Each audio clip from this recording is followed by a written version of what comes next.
storytelling. Gene's legacy in film is unparalleled, spanning decades of unforgettable performances, including some that are filmed right here in Santa Fe.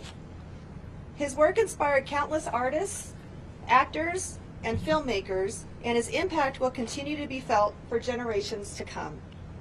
But beyond Hollywood, Gene and Betsy were our neighbors who embraced the Santa Fe lifestyle and embraced Santa Fe as their home.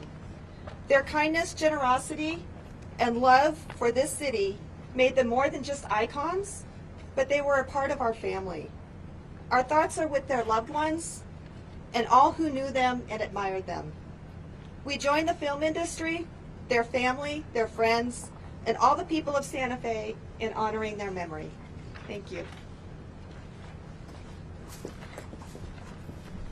And now, Santa Fe County Sheriff Adon Mendoza will speak, along with Fire Chief Brian Moya from the Santa Fe County City Fire Department. Good afternoon, everybody. I'm Sheriff Adon Mendoza, Sheriff for Santa Fe, New Mexico, Santa Fe County.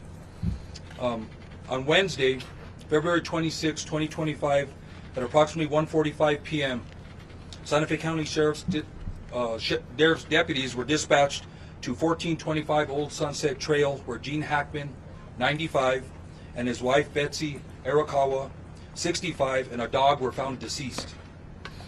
An individual arrived to perform maintenance on the residence, became concerned after receiving no answer, and contacted neighborhood security to conduct a welfare check. Security then checked on the residence and observed Mr. Hackman and Miss Arakawa on the ground unresponsive through a window and called 911. Deputies arrived and gained access to the residence, where they observed Mrs. Arakawa deceased. They continued the search of their home and located Mr. Hackman in a separate area of the residence, also deceased. A German Shepherd was also found deceased, and two other dogs who appeared healthy were located on the property. Deputies then secured the scene and notified the Criminal Investigations Division. Due to the unusual circumstances of two decedents in the residence, there was a concern for scene safety. Santa Fe City fire personnel and the New Mexico Gas Company were requested to the scene to test for carbon monoxide or other foreign elements. The scene was deemed safe, and approximately 9:30 p.m., a search warrant was issued and executed on the residence. Now, collected from the residence, from this search warrant, there were 2 green in color cell phones, 2 bottles of medication, 1 bottle of over-the-counter Tylenol, My Request medical records, and a 2025 monthly planner calendar. Those items were secured from the residence for evidentiary purposes.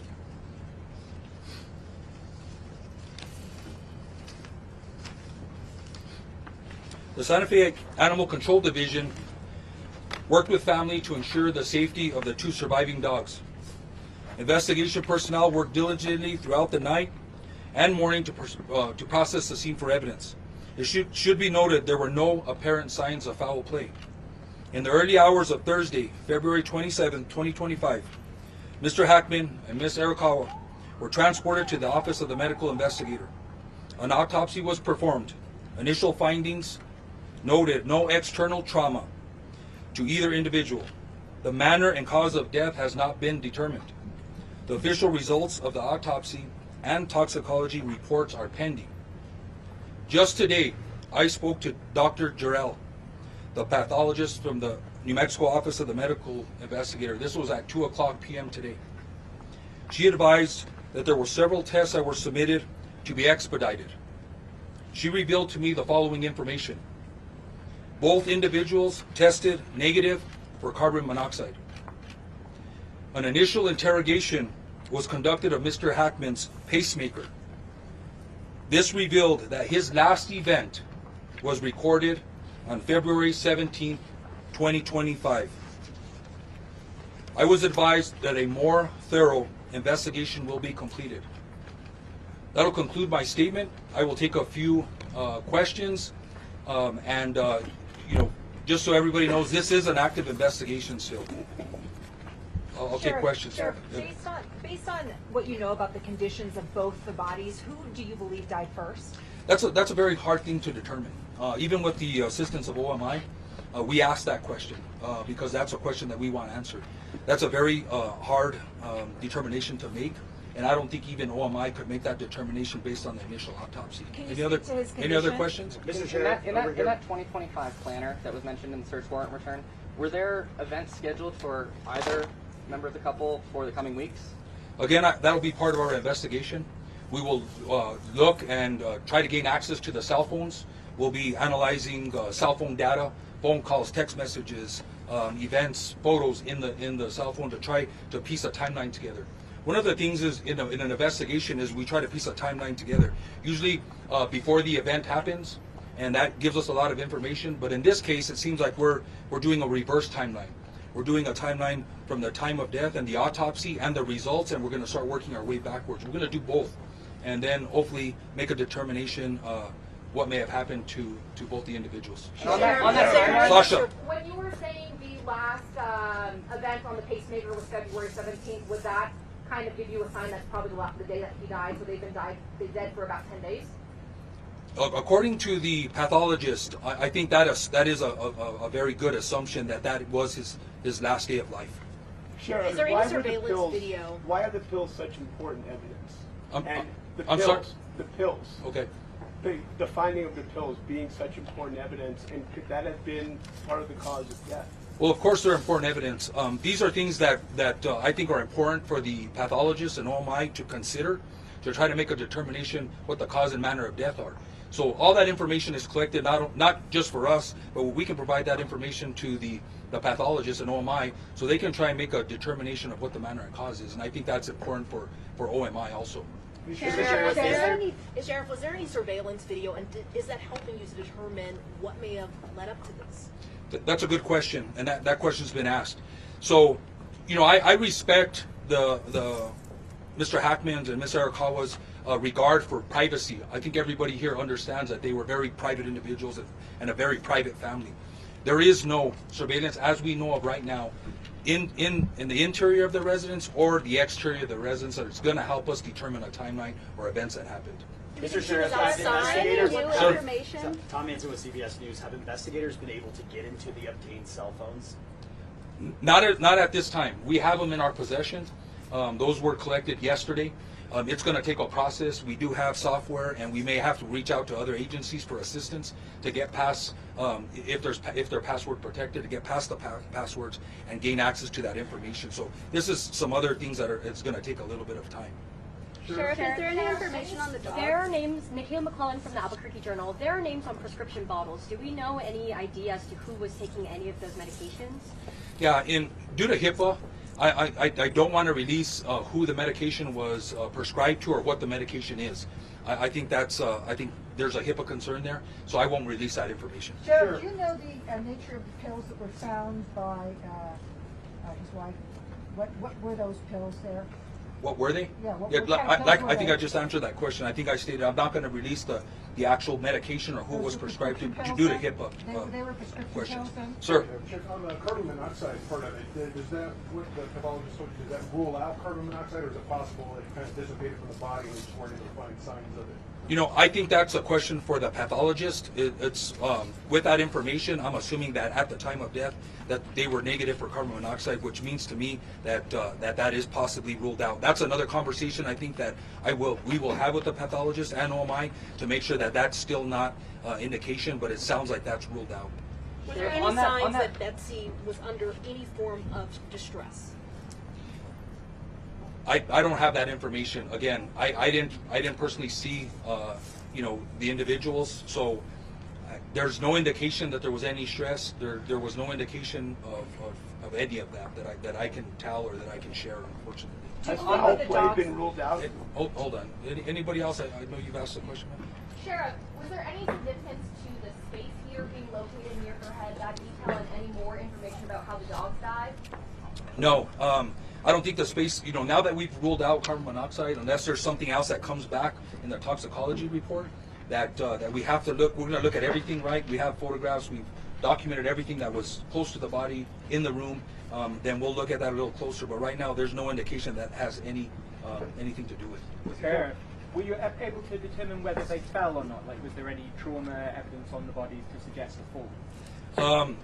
No, I don't think there was any indication that again, there was no trauma indicated on the body. I'm assuming if they would have fell or injured themselves or a head injury or brain injury, that would have been discovered by the pathologist. So I'm going to say that they weren't. Just to follow up, but you saw the sunglasses and the cane on the floor, according to the police reports. That would seem to go against that. That's up to the detective and OMI to work out. Sheriff, I'm gonna take 2 more questions. On the timeline that you're talking about? Can you say what the space heater was powered by? Was it a gas powered or electric powered space heater? I don't know that information right off. Do you believe the dog died of starvation? Sir? How long do you think we'll have more concrete answers of what happened? Again, we're waiting for the autopsy results and the toxicology. The doctor, the pathologist shared that information, which I think some tests were expedited. And so she shared that information with me because she thought it was relevant to the case and important for the public to know. I don't know.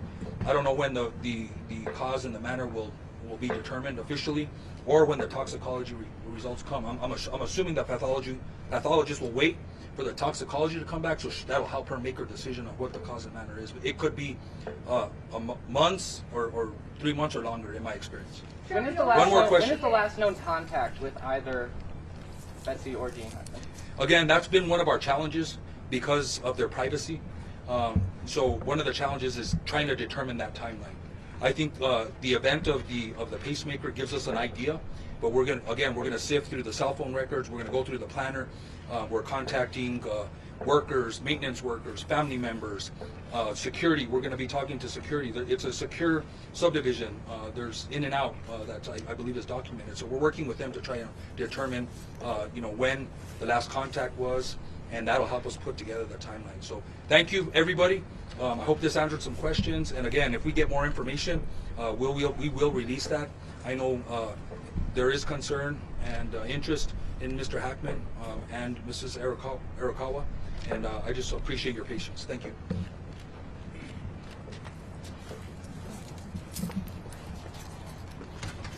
Do you believe the dog died of starvation? Thank you.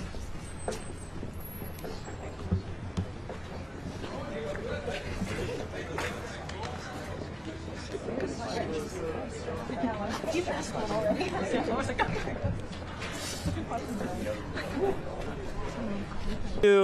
How long ago were they making plans? All of that will help out.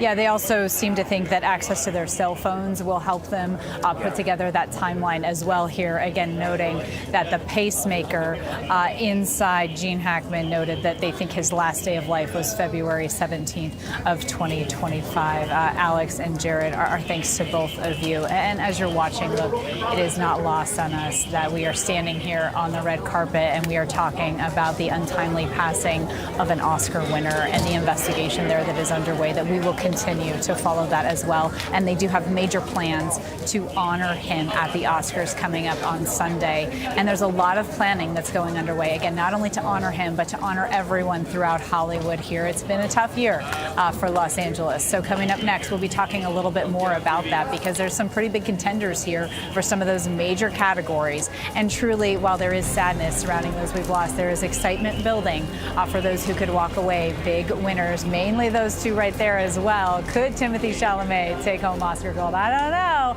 And man, Demi Moore, she has been a darling of award season so far. We'll be right back here live for you from the Dolby Theater.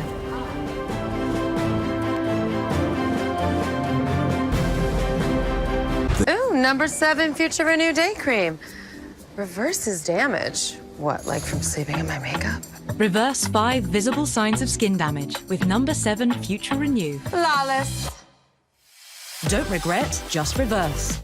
Our new Xfinity gateways can support hundreds of devices. Up your internet game. Am I right? I'm over here. Switch to fast, reliable Xfinity internet and power all your devices, even when everyone's online. Xfinity, bring on the good stuff.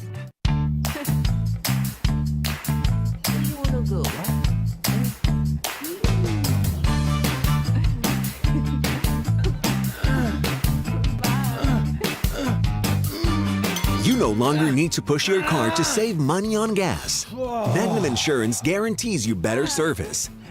Get better prices and better coverage with the Magnum Multi-Bundle policy. Save more with Magnum Multi-Bundle. Everyone is chasing the feeling of a win. From Pixar, no matter what happens, you are all winners. Comes one story, told from 8 sides. Better not blow it. Disney Pixar's Win or Lose, now available. The road to the Oscars is heating up the mornings on GMA. The stars, the style, all the inside buzz on Hollywood's biggest night. We are on the road to the Oscars. Every morning, the countdown is on. No one does the Oscars like Good Morning America. Monday, March 3rd, we turn Hollywood's biggest night into a morning you'll never forget. Live from the Oscar stage, it's Lives After the Oscars show in Hollywood.